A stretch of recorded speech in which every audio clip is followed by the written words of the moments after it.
Hello, everyone.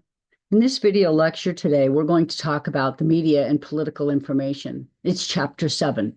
Again, I'm going to break this into two sections to make it less tedious and long. So let's go ahead and get started.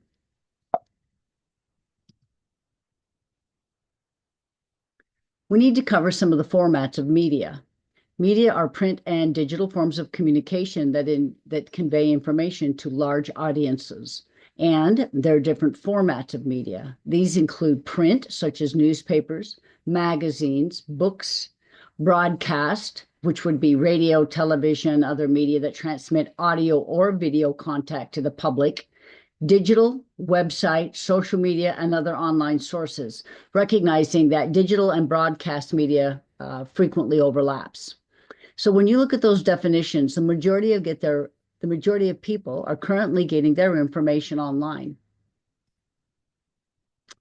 Okay, media is essential to our democracy, and their role includes supplying information about current issues and events for all of us in a forum for debate to understand policies and issues.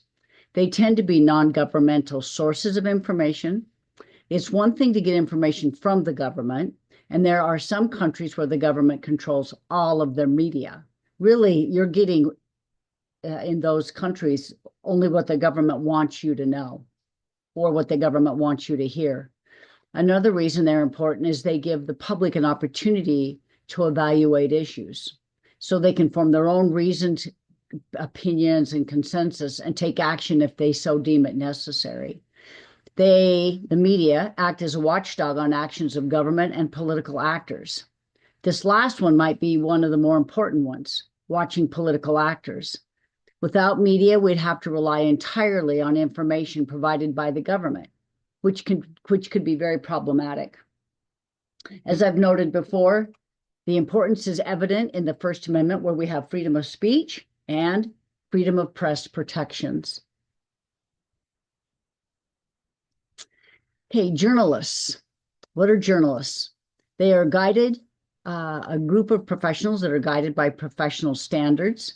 These standards in reporting include things like fact-checking, verifying sources as legitimate and credible, and engaging in investigative journalism, and then reporting on it. They're expected to provide a balanced coverage of current events. We sometimes refer to this as principled journalism. What they're supposed to be doing is providing an objective treatment of opposing sides with accuracy, fair and balanced treatment. They should be relying on original sources, presenting multiple viewpoints, and they should avoid expression of their own personal views.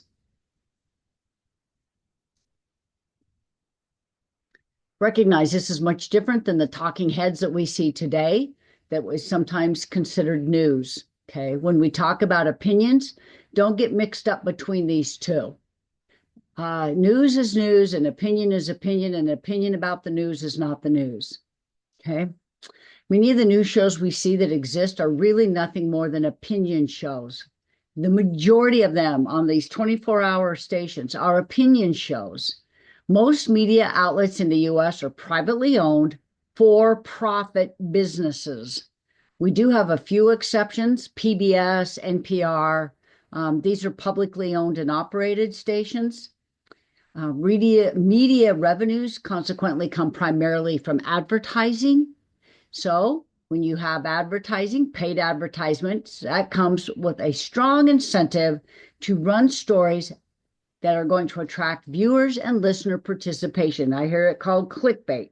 So they run stories to try to get more people to listen or look at their content, which increases the number of advertisers. So they do things to incentivize people to watch or listen to their particular station or their broadcast. So the higher the ratings they get, the more advertising they get, and the more income they have. Consequently, you tend to see dramatic, highly conflictual events that show up on those particular programs. Media monopolies exist. Okay, the media is owned and controlled by a very few large corporations. More than 3/4 of the daily print newspapers are owned by conglomerates like the Hearst or Gannett corporations. Much of the local news comes from one of the wire services, generally Associated Press. We tend to call it the AP. More than 500 of the nation's 1,022 commercial TV stations are affiliated with just one of the 4 networks. So you see, they're all tied together. Media monopolies are concerning to many people. Politicians who express controversial opinions may not get regular media coverage, or conversely, people that are more controversial and less mainstream get more coverage. Again, going back to this idea of media owners wanting to sell advertising, they want to sell and broadcast to their subscribers to improve their ratings, and they're going to give them what they want to hear or what they want to read. Otherwise, they go elsewhere. So when you have monopolies, you're also limiting competition and reducing the diversity of the views that are going to be expressed. Traditional media was print media. We have a few forms. One is, again, print media. It is one of the oldest methods of getting the news out. Thomas Paine, when he wrote Common Sense, that was print media. Although most Americans today read digital rather than print versions, we still have traditional print newspapers that are delivered. I think at my highest, I had 6 different newspapers delivered, but so many of those have went out of business, it's difficult. More and more, we're seeing people are getting their news online. Newspapers are influential among the political elite, I would say, among the older generations. They are no longer the news source that is primary for most Americans.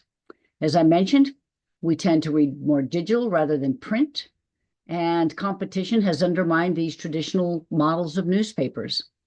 The other problem is there are fewer working journalists than there were a decade ago. Journalism has been under attack. Another type of traditional media is the broadcast media. So you've got radio and television and other media that transmit audio or video content to the public. They reach more Americans than any other single news source. They serve an extremely important function by alerting new viewers to issues and events.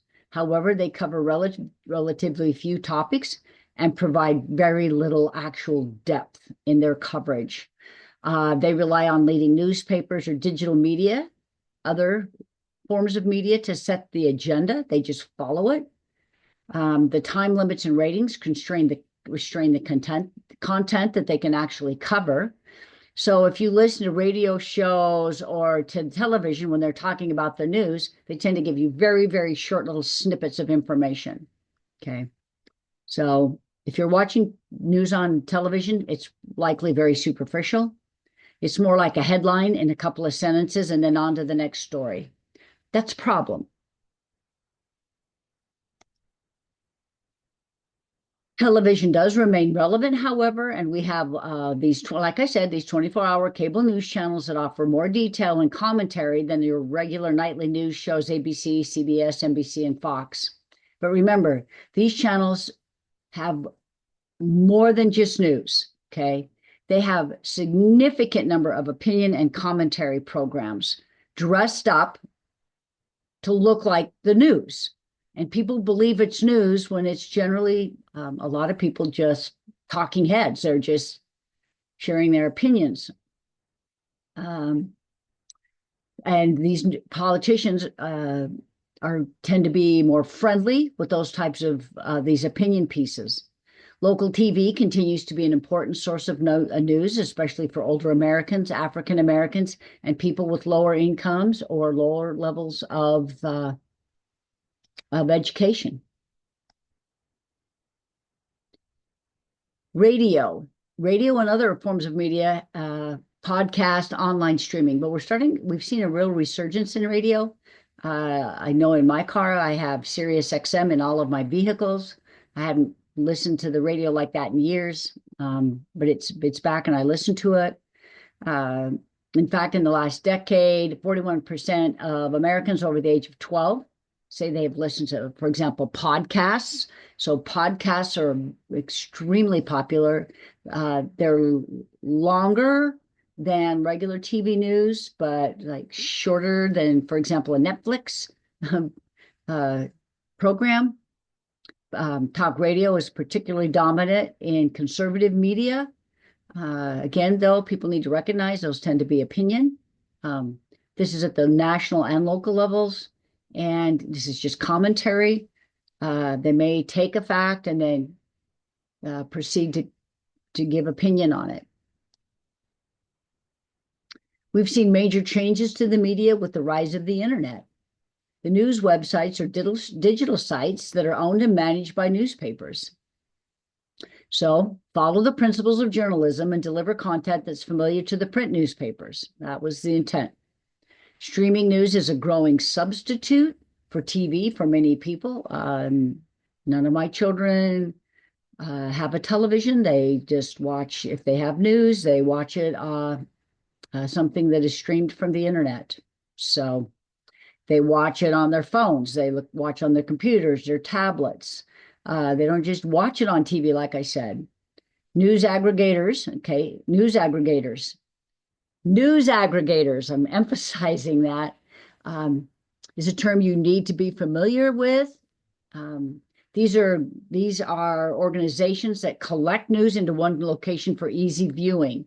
So Google News, Apple News, Reddit, Newsbrief, they are news aggregators. They go out, they collect a bunch of stories, and then they put them all together for you, someone to view on one site. So digital media has created what we call a participatory press. Readers can post comments online. We see it frequently. They upload a video. They participate in politics and culture, but this is all online. When we talk about digital citizenship, this is the concept of being able to participate in society and politics, but it's strictly online. We see more and more people participating online at the same time that we've seen social activities in person increase. So it seems that online has taken over our lives more. COVID really shifted it from in person to online. So it's even more so online. That may shift again, we'll see. But we have disparities when people who actually have internet access. We see disparities in who actually gets on the internet and looks at the news. So there's age, race, ethnicity, income. And when we talk about the digital divide, that's what we're talking about, this gap in access between these different demographic groups and then people who actually have consistent access to the internet. Niche journalism, okay? In the last decade, there's been an increase in reporting that's been devoted to a specific audience based on content or ideological presentations. Some of these examples that exist are Huffington Post. You know, they have a very specific demographic. Vice, BuzzFeed, Gawker, The Drudge Report comes to mind. These are very small groups in actual number, but they're small groups, but their actual number of participants is very significant. Okay. They have a targeted base with a very specific content, with a very specific ideological viewpoint. It's very conservative, can be very liberal. Americans have shifted from a few general purpose sources to a large number of these niche publications. Okay, so rather than looking at 4 or 5, a variety of different news sources, people tend to go to a very specific, targeted source of information for politics, for sports, for weather. So you may go to one for politics, you might go to another one for sports, you might go to something else for the weather. But we've gone way past the days of someone like Walter Cronkite. There's a picture of Walter Cronkite up in that right top part. I was a little child and my dad never missed Walter Cronkite. If Walter Cronkite said something happened, it had happened. So today what we see is an explosion of programming that gets us lots of news, but we don't necessarily have a Walter Cronkite. In the past decade, we've seen an increase in digital-only publications. The only way that you can get that particular news is digitally. There's no print version of social media, so let's talk about that for a minute. The rise of social media is the single most important trend that's occurred in hundreds of years in news and public communication. We talk about social media, so we've got web, mobile-based technologies such as X, formerly Twitter, and we know that people use X, formerly Twitter, consistently to get news, to share news, to update, and make public statements. A lot of people use Facebook, YouTube, Reddit, Instagram. I don't know from day to day how long TikTok's going to be around, but TikTok was certainly has been a place where people have gathered. So these turn communication into kind of an interactive dialogue with accompanying videos. These are shared among organizations, communities, individuals, and they allow people to learn and share politics and political news with each other in a totally different format. And they've contributed, I would suggest strongly, to political mobilization and engagement with candidates. If a candidate puts out a tweet, you can respond to that candidate, where, I guess you could write a letter to the newspaper, but this is a much more interactive type of system.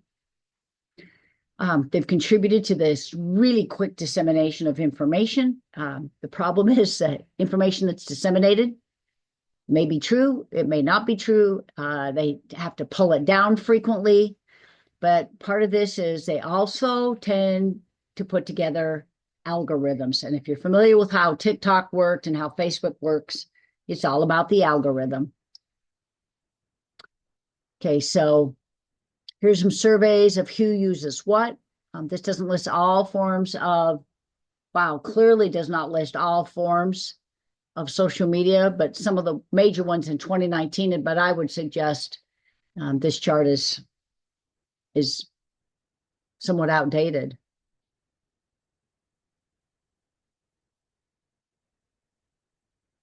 Citizen journalism, okay?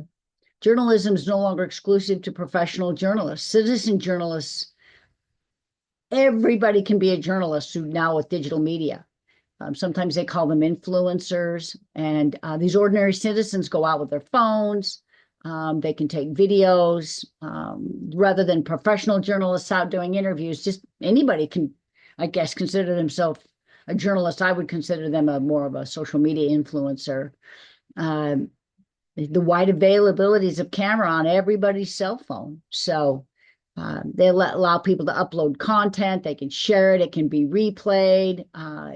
We see it on mainstream media, and people that have started blogs or vlogs. So these citizen journalists have really supplemented the work of what we see with professional journalists. The problem is there are no true ethical standards for citizen journalists.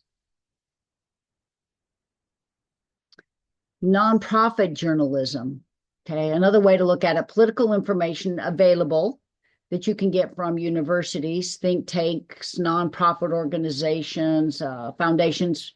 There's some really influential ones. The Brookings Institute, I'm quite familiar with, the Cato Institute, the Hoover Institute, the Heritage Foundation. Some of these are probably familiar to you.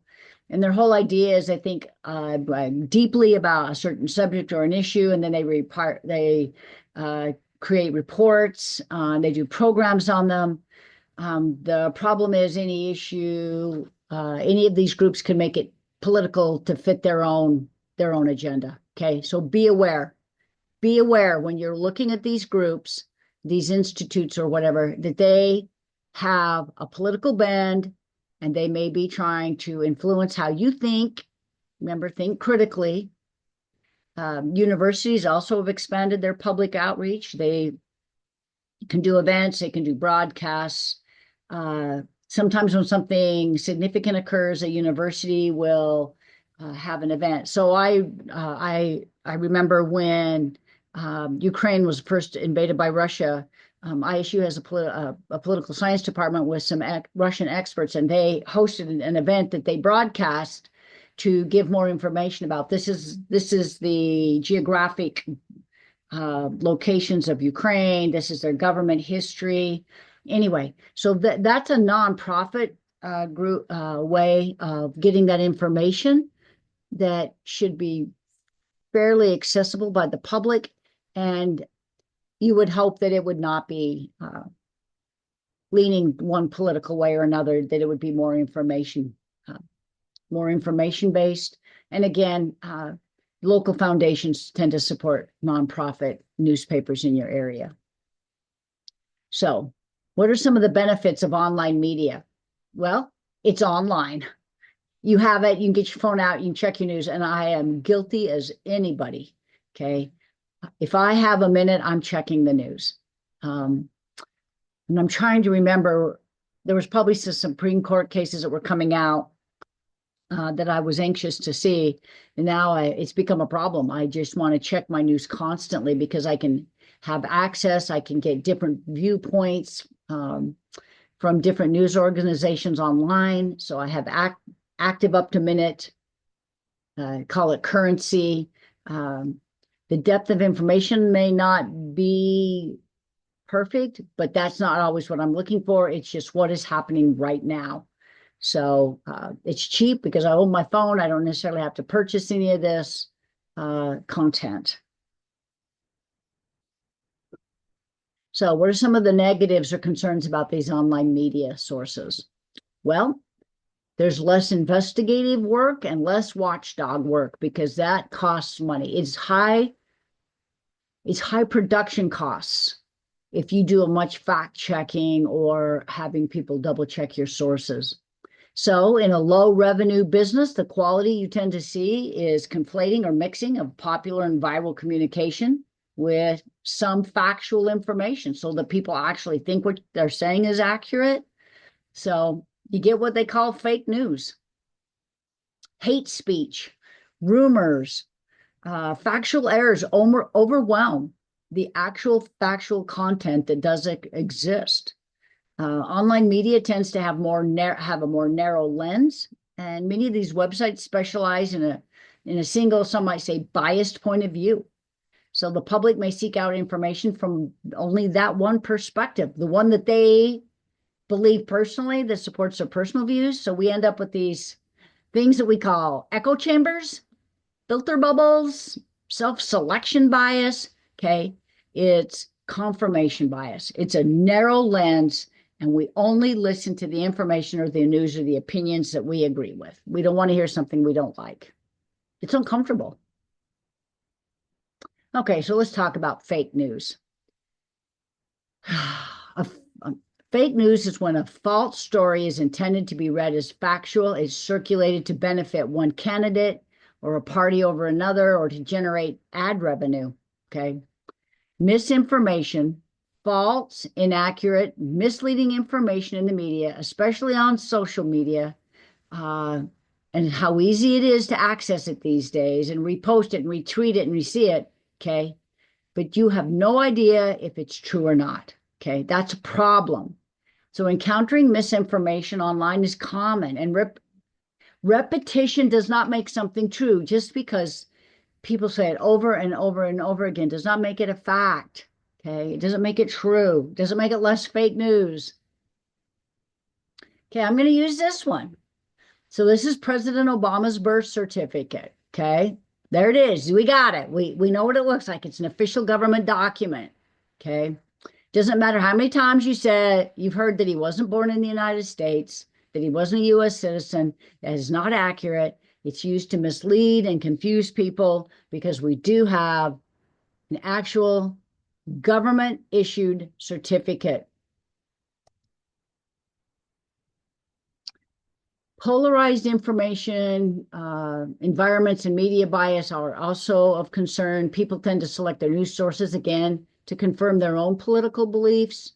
We call this self-selection bias. We can call it confirmation bias. Okay. It's a tendency to favor information that confirms our own existing beliefs, and it discounts, okay, ignores, disregards evidence that challenges those beliefs. Okay. It's a filter bubble. It's a partisan media environment in which users are exposed. Opinions and informations that confirm those beliefs occur. Media echo chambers. Okay. You know what an echo chamber is, hearing yourself. So these closed communication systems in which individual beliefs are amplified or reinforced by constant repetition. So this goes back to the self-selection biases, where we tend to self-select. That goes hand in hand with confirmation bias, that we favor information that confirms what we already believe. And it is a problem, and it is a problem that we have as Americans. So what happens? Trust in the media has fallen. 29% of Americans in a recent poll say they do not have much trust in the media. Democrats, by the way, are more likely than Republicans to trust national media, but this gap has grown during and since the Trump presidencies, in part because of attacks. President Trump waged, he had some real issues with the media, and his use of the term fake news to describe news reports, which was anything that basically he just didn't agree with or didn't like. So this term's been picked up by conservatives, and you hear it thrown around all the time. And sometimes people just do that rather than doing the hard work of actually verifying whether something is accurate or not. So I guess I'm challenging you. Don't just call something fake news. If you think it's fake news, prove it. Okay, so here's some individuals. I would strongly suggest that you read, be familiar with these. Again, I strongly suggest that you're familiar. There's some individuals here is one. The other person's in our text. This is Bill Adair, okay? 5 steps that you need to follow and that you need to know whether a source is good or not. So here's some steps for you to determine if something is fake news. Again, the next one is in your book. I'm not going to spend any time on it, but this is the one that you're going to need to be familiar with. Mike Cowell. Let's see, Mike Caulfield. Oh gosh, sorry, Mike Caulfield. Can't see it very well. Has done the same thing in 4 steps of 4 things to do. It's important that when we talk about critical thinking, we need to evaluate the information that we're getting. If it's a news source, that we need to look at it. And then there's some easy steps we can do to determine if this information is accurate. Okay. So this is the end of part 1, and we'll come back and finish up this presentation.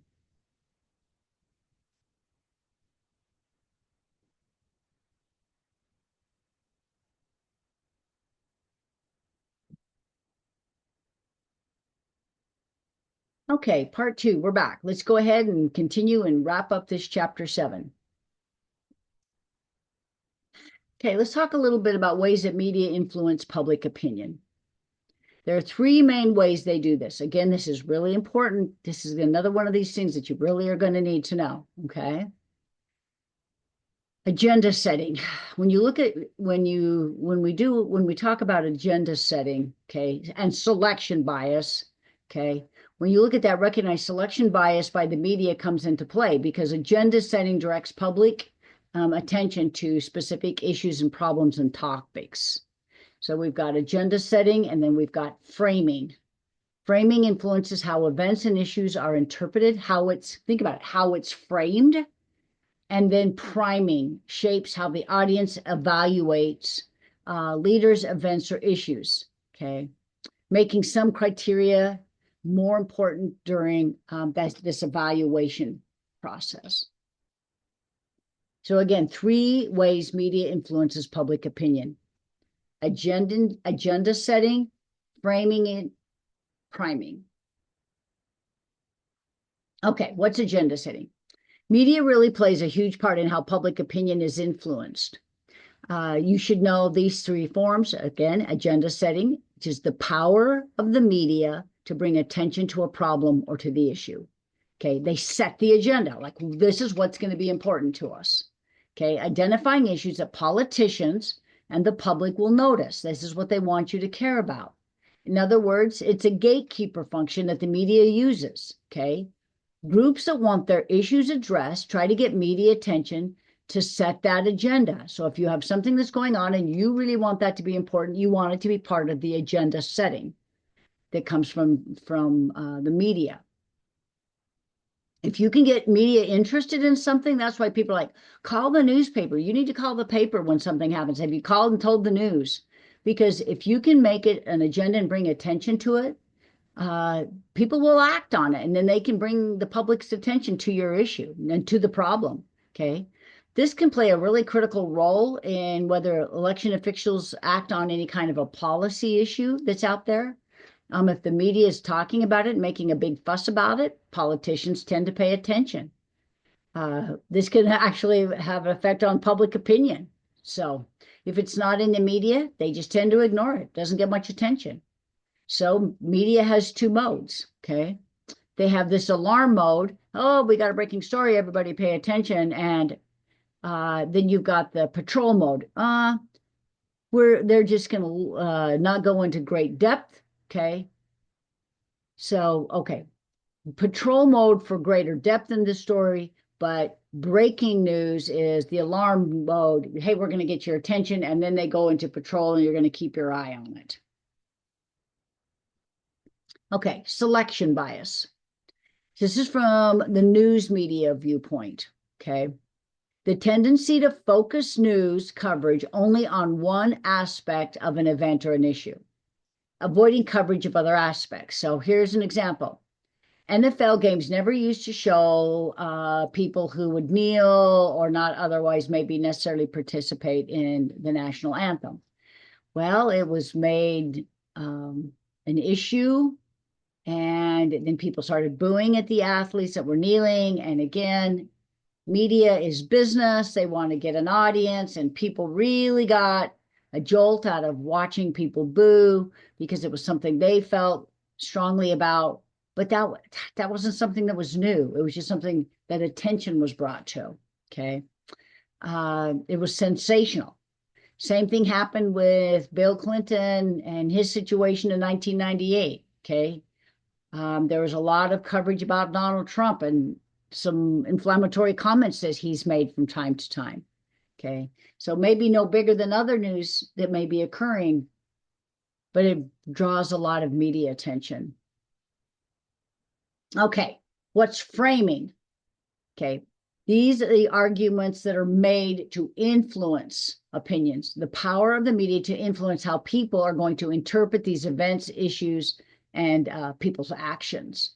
So this is shaping, framing the understanding of events by using chosen words, by using chosen images, leaving words out. They only use certain words. So other words that would give more information are left out. They may do a clip of somebody speaking, leaving out the context of the rest of the statement. That's framing, okay? When Democrats framed the Affordable Care Act or Obamacare as patient protection, Republicans framed it as healthcare rationing, throwing Granny off a cliff. President Trump framed Hillary Clinton as a criminal. Okay, priming. The idea of influencing how people interpret, okay, how they understand events, issues, and actions, okay? Bringing the public to a specific criteria to mind when they're evaluating this specific issue, okay? So what we're talking about is calling attention to something while we're ignoring others, okay? So priming, we want this to be the main issue. And this can shape how public evaluates leaders. It can determine who is going to get attention in an election, who to take seriously, who not to take seriously, who's a viable candidate, who's not a viable candidate.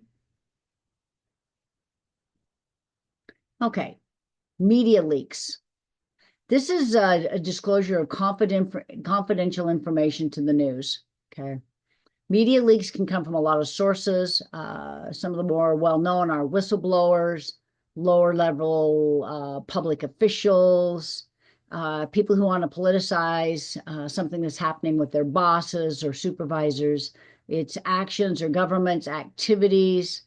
Those tend to be senior government officials, prominent politicians, political activists, disgruntled employees.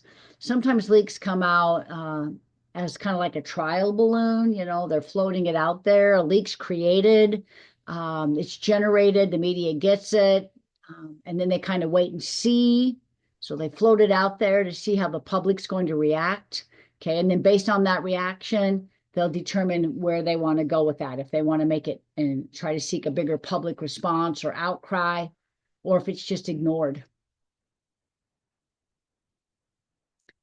This is a more well-known leak. WikiLeaks is an independent nonprofit organization, and their entire intent is to leak classified information. Right now, many in the United States believe we overclassify information. I don't know where I stand on this. Some people feel like we have to classify information to protect national secrets and protected information. Many others think we've way overclassified that Americans and the public have a right to know. This is not necessarily that it's fake or that that information isn't out there. It's just sometimes it's not disseminated widely. I have really mixed feelings about this. The government tends to err on the side of making things classified rather than making it public, which tends to make people not trust the government very much. So WikiLeaks tends to post that information, leaked documents they put on their website. It uses an anonymous Dropbox system so people can drop stuff in there. Those leakers can't be identified. So it's really hard sometimes to tell if that information is even accurate. One of the more famous leak stories is Edward Snowden, who disclosed thousands of classified digital documents about our surveillance program. I've done activities in classes where half the class feels like he's a criminal and the other half feels like he's a hero. So you'd have to think about where do you stand on someone like Edward Snowden? Okay, broadcast media regulation. The federal government regulates broadcast media. It does not regulate most media, however. It does not regulate print media, online media, paid cable, subscription, television, radio. Okay. But it really just applies to broadcast TV, radio stations that have to have an FCC, Federal Communications Commission license to operate. Okay. So if you have to have a license to operate by the government, it's going to be regulated. Okay. The FCC prohibits obscenity, indecency, profanity. They just say you can't have it. They don't allow it. So these standards over time have relaxed. There's less material that's being categorized as obscene, indecent, or profane. Some people are happy about that. Some people are not very happy about that. The Telecommunications Act of 1996 allowed for formation of the media tech giants and conglomerates to come together and merge. Okay. And you started to see this with telephone and cable companies, different media, concentration of media into these single ownerships. And in recent years, you have big tech companies that have become major players in journalism. They're buying and developing their own major news companies. They're changing how Americans learn about events as they read and watch news through social media. Again, go back to this idea of algorithms. Okay, algorithms determine what we get in our feeds. They know what you look at, they know what you're reading, and they're going to give it to you. There was this, it was called the equal time rule, where broadcasters had to provide candidates that were running for office or in office with equal time to share their message. This is not as big a deal as it used to be, because it used to just be like print newspaper or ABC or NBC Evening News. So one candidate had time, the other candidate had to have equal time. But that, I would say, that's almost non-existent. They would have like this right to rebuttal if there was a personal attack that was made.